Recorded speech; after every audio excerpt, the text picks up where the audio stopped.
The temperature had dropped to nearly 50 degrees Celsius by nightfall.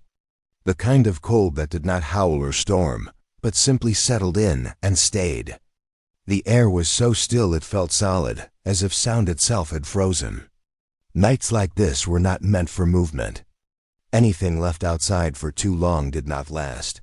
The man had lived alone for years, long enough that silence no longer felt empty. His life followed a simple routine shaped by the seasons. He rose early, kept the stove fed, and waited out the winters the way he always had quietly. There was nothing unusual about the evening. No sense of warning. Just another long night in a place where winter ruled more than half the year. He was sitting near the heater when he heard it. A dull, heavy sound outside the door.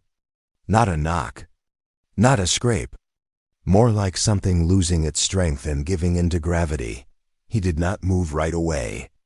In weather like this, even opening the door was a risk. The cold pressed against the walls, seeping through the seams, as if trying to force its way inside. He listened again, but the sound did not repeat. Confusion came first. Then hesitation. Out here, people did not wander at night. Not in this cold. Not without reason. He stood slowly, pulling on his coat.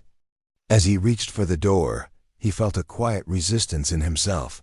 Not fear exactly, but the understanding that whatever waited outside had no business being there. He opened the door anyway. Without knowing why, the cold rushed in immediately, sharp and unforgiving.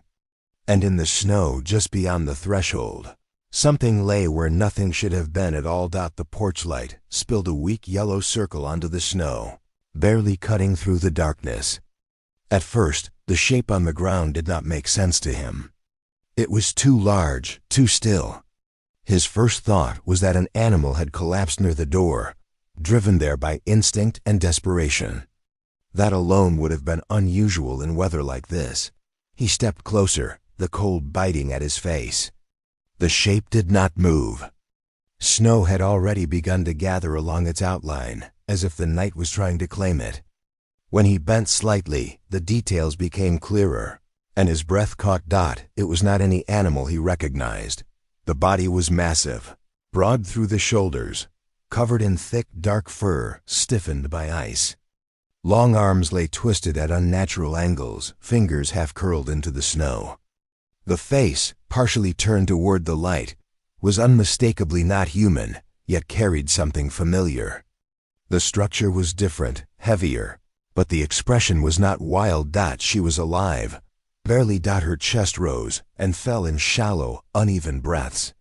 Frost clung to her lashes and the edges of her fur. One side of her body was pressed hard into the snow, as if she had fallen and simply could not get back up. A dark stain spread beneath her shoulder, frozen in place. What struck him most were her eyes. They opened briefly as the light reached her face.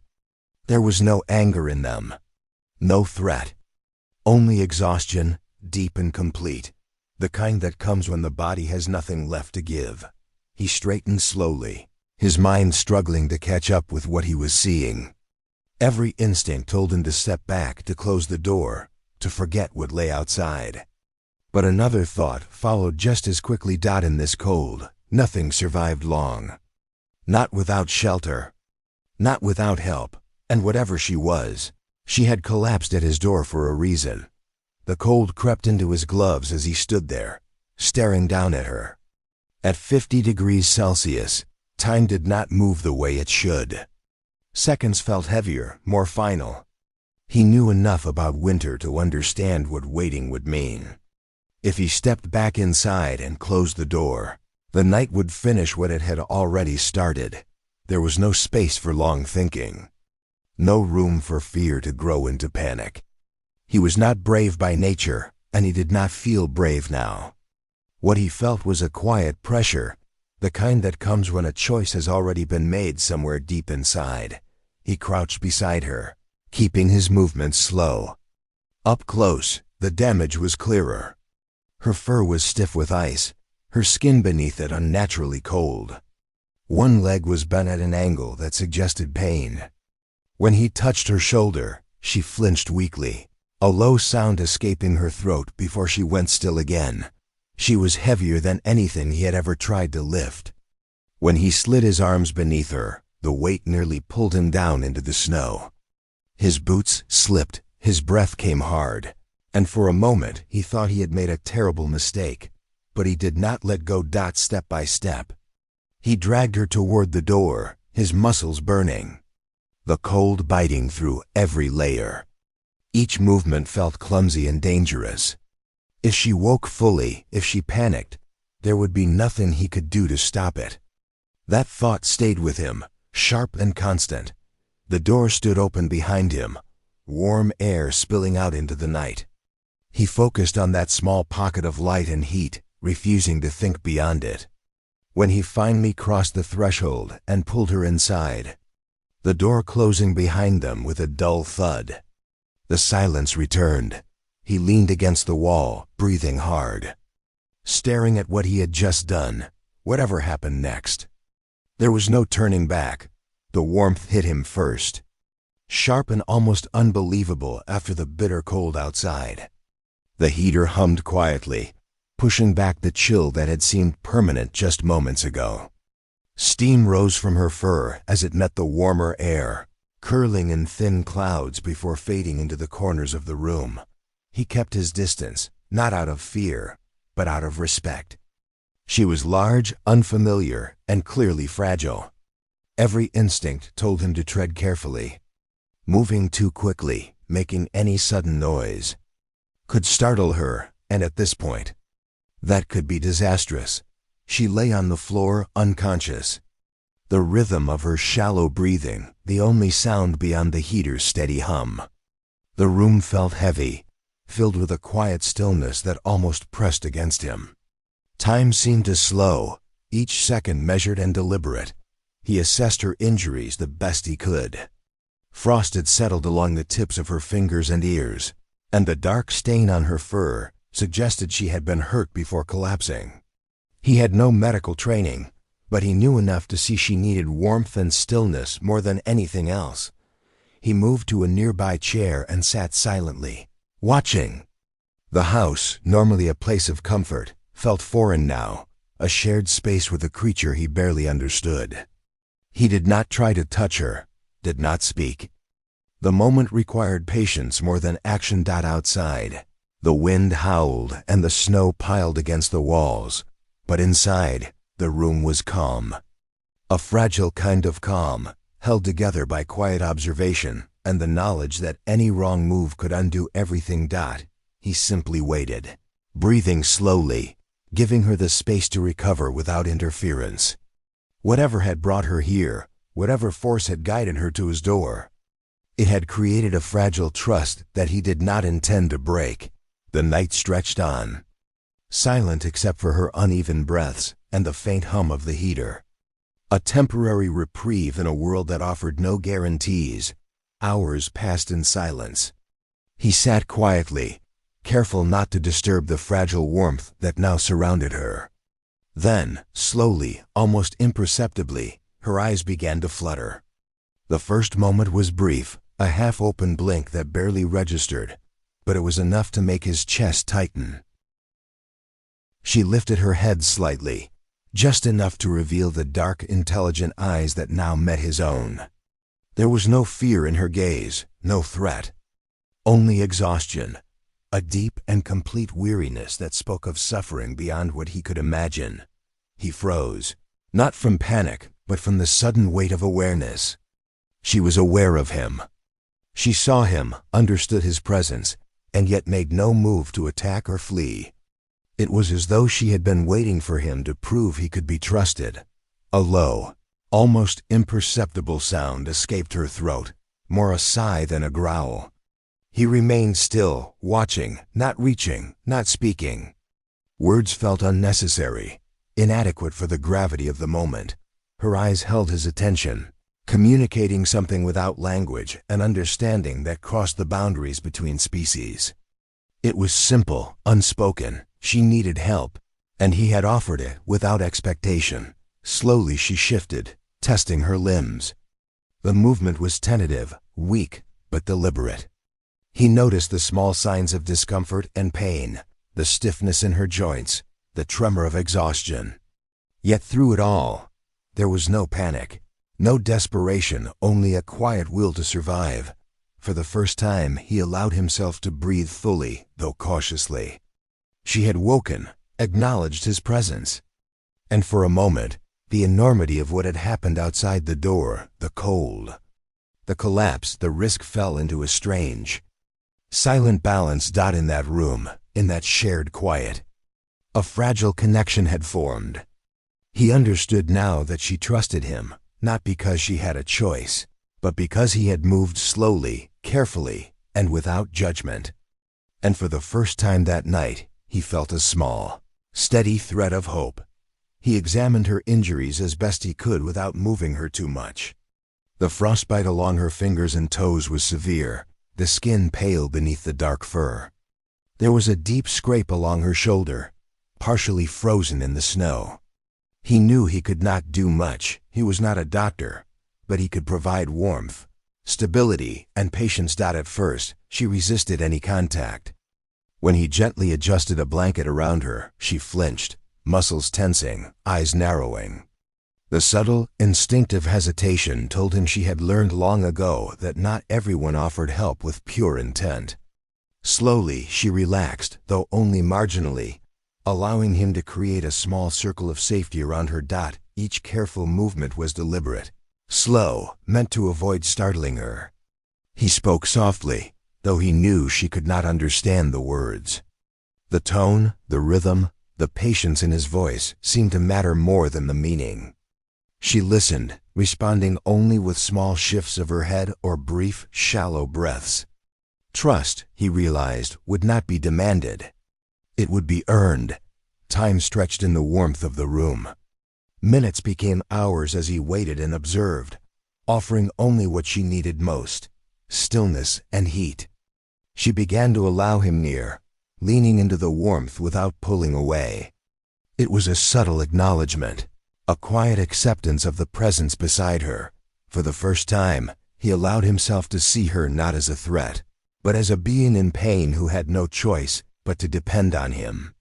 Every twitch of her fingers, every cautious blink, was a small communication, a wordless negotiation of trust. He realized the bond forming between them was fragile, built not on familiarity or comfort, but on the simple act of survival shared in silence. She was learning that he could be trusted, and he, in turn, was learning patience he had never thought he possessed. The night stretched on, heavy yet calm, and he understood that this was not merely an encounter, it was a quiet collaboration, a mutual understanding shaped by necessity and care. In that small room, warmth and trust became as essential as the air they both breathed.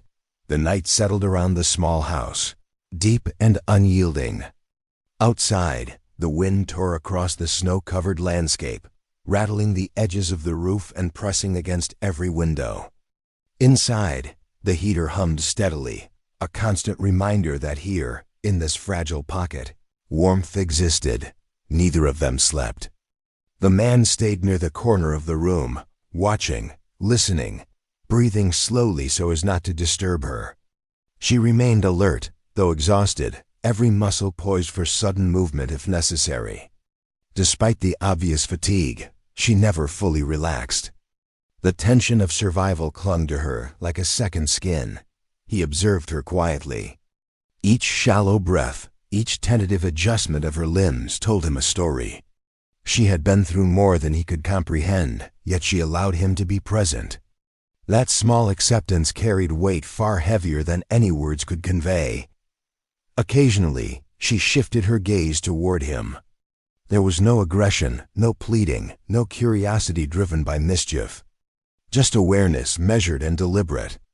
She seemed to test him silently, checking whether the warmth, the care, the distance he maintained were genuine or merely temporary. He understood instinctively. This was not fear he was seeing, but survival. Her every motion, every glance was shaped by experience, by a world outside the warmth of this room that had left her cautious, wary. yet willing to rely on a stranger when no other choice remained. The hours moved slowly. Time lost its usual meaning. The wind continued to howl outside, but the room remained calm. The only sounds were her steadying breaths and the faint hum of the heater, a rhythm that became almost meditative. By the end of the night, a fragile rhythm had formed between them. Trust was growing in silence, patience was understood without explanation, and both of them had learned something about restraint, care, and presence. In the quiet of that winter night, two beings shared a space, bound together by nothing more than survival, warmth, and a delicate, wordless understanding. The first light of morning filtered through the frost-covered windows, pale and soft, diffusing across the small room. The cold that had dominated the night seemed less oppressive now. Held at bay by the heater's steady warmth and the layers of blankets he had carefully arranged around her, she stirred, shifting slightly as if testing her strength. Her movements were slow, cautious, each one measured to avoid pain. She lifted her head, eyes blinking against the weak sunlight, and for the first time that morning, he saw a spark of awareness mixed with determination. She was trying to stand, to find balance after the long night of collapse and vulnerability. He did not intervene. There was no need. Every gesture was hers alone, a sign that she was regaining control over her own body.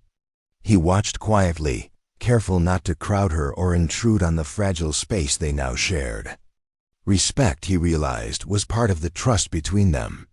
To offer care without overstepping boundaries was the most meaningful. Help he could give. The warmth of the morning did more than thaw the room. It began to restore her strength. Her breathing became steadier, and the tension in her limbs eased slightly. Though she remained weak, there was movement, purpose, and an unmistakable will to recover. She shifted to her knees, testing the floor beneath her, and paused, balancing herself before trying again. The wind still blew harshly across the snow, but the room remained a small refuge, insulated from the severity of the winter world. In this quiet, calm space, the shared night of vigilance and care had created something neither of them had anticipated. A bond built on mutual respect and understanding. He observed her, silently acknowledging the progress she had made. There was no triumph in his expression, no sense of conquest or heroism, only a quiet satisfaction that she was stronger than before, capable of taking the next step on her own. The morning light illuminated more than her recovery. It revealed the subtle shift in their connection. Trust, endurance, and careful attention had brought them here. She was no longer simply a creature of the night. She was a being regaining agency, and he had played a part by providing nothing more than space, warmth, and the patience to allow her to rise. By mid-morning, she had regained enough strength to stand. Every movement was deliberate, cautious, measured. She tested her legs, shifted her weight from one foot to the other, and finally straightened, towering in the soft light that filtered through the windows. The sheer size of her presence was striking, yet it carried none of the menace one might expect. She was a creature of strength and vulnerability, a combination that demanded respect. He remained still, careful not to make any sudden gestures. There was no need to speak. The understanding between them had grown silently over the hours. She had accepted his help, and he had respected her boundaries. Now the moment had come for her to leave, and both of them understood it.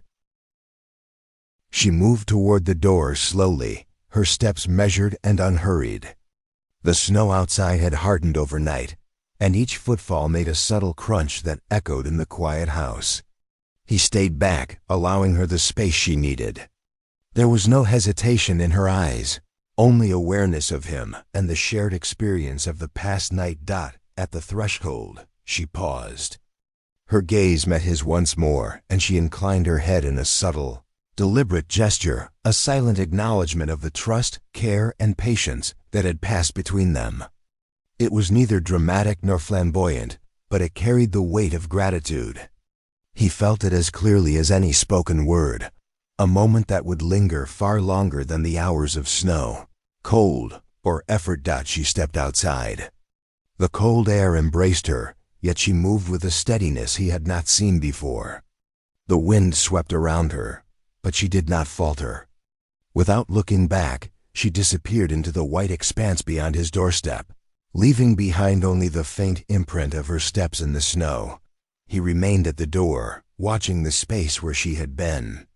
A quiet emptiness settled over him, not one of loss, but of recognition. Something profound had passed between them, something beyond explanation or evidence. It was a connection built in silence, forged in necessity, and sealed with mutual respect. The encounter had ended, yet its impact lingered. He understood now that the night had not been about fear, heroism, or spectacle. It had been about survival, trust, and the quiet power of patience. And in that understanding, he felt a subtle, enduring change take hold within him, a reminder that even in the harshest cold, empathy could bridge worlds that seemed impossibly far apart. Days and weeks passed, and the routine of his life slowly returned. The nights were still cold, the snow still deep, and the wind still relentless, but something within him had shifted. The memory of her presence lingered not as a story to be told, but as a quiet reminder of what he had witnessed.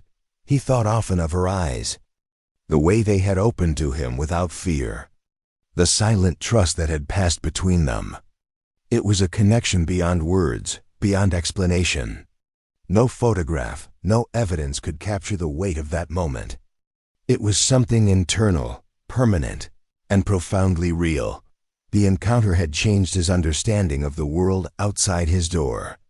He felt a deeper respect for life in all its forms, and a recognition that survival was not just about strength, but about patience, care, and the ability to listen without interference.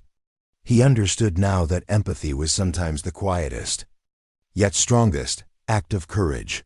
Occasionally, when the wind howled and the snow pressed against his home, he imagined her steps in the snow, fading into the white distance. He felt gratitude for having been part of her story, however briefly, and for the trust she had shown him without expectation. What stayed with him most was the reminder that life's most meaningful moments often came in silence and simplicity. He carried that memory quietly, letting it shape his days and inform his actions. A lasting testament to the power of care, respect, and the quiet bonds that can exist even between the most unlikely of companions.